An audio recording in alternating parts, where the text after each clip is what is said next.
Military. Without agreement between players, Manbij will become next Deir ez-Zor in light of the launch of coordinated patrols along a demarcation line near the Syrian town of Manbij by the US-led coalition in Turkey. Sputnik has reached anti-terrorism expert and former Turkish Special Forces operative Abdullah Ager for comment.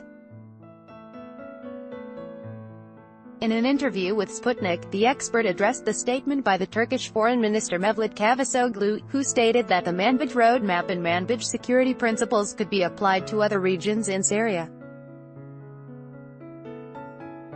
The expert stressed that Ankara thus tried to make Western countries concentrate on Syrian peace talks rather than proxy wars.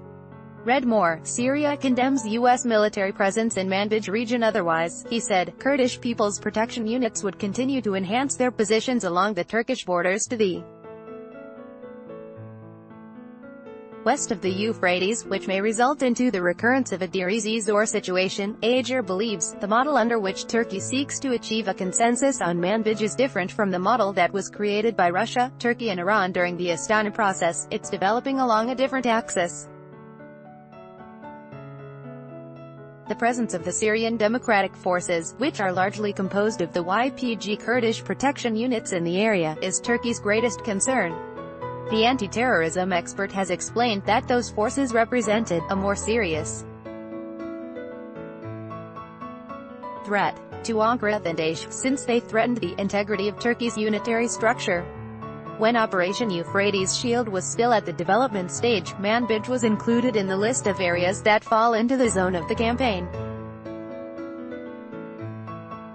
During the operation, French and U.S. Special Forces units wedged into the territory between the Turkish armed forces and areas controlled by Kurdish forces.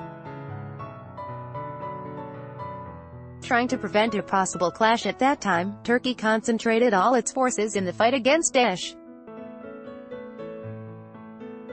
After the Euphrates Shield came to end, the original territory of the operation in Al-Bab of 5,000 square kilometers was limited to 2,015 square kilometers. Ager elaborated. He went on to say that tensions between Turkey and the U.S. are not only connected with the situation in Manbij but also with the inclusion in the Syrian peace process of those areas that are located along the Turkish border to the east of the Euphrates and are controlled by Kurdish units due to the support of the United States and European countries. From this perspective, Turkey points into the situation around Manbij as a certain model of action. Peacekeeping issues in Syria are being discussed during the negotiation processes in Geneva, Astana and Sochi, but the United States and European countries are not represented on this axis. Without reaching a mutual agreement between the players in Syria, the issue of a peaceful settlement cannot be resolved. This can lead to another round of hybrid struggle for spheres of influence in the region, similar to what we saw in Deir ez-Zor, the expert concluded. On June 20, the Syrian Foreign Ministry condemned the Turkish and U.S. military patrols in Manbij, dismissing their presence as a continued aggression.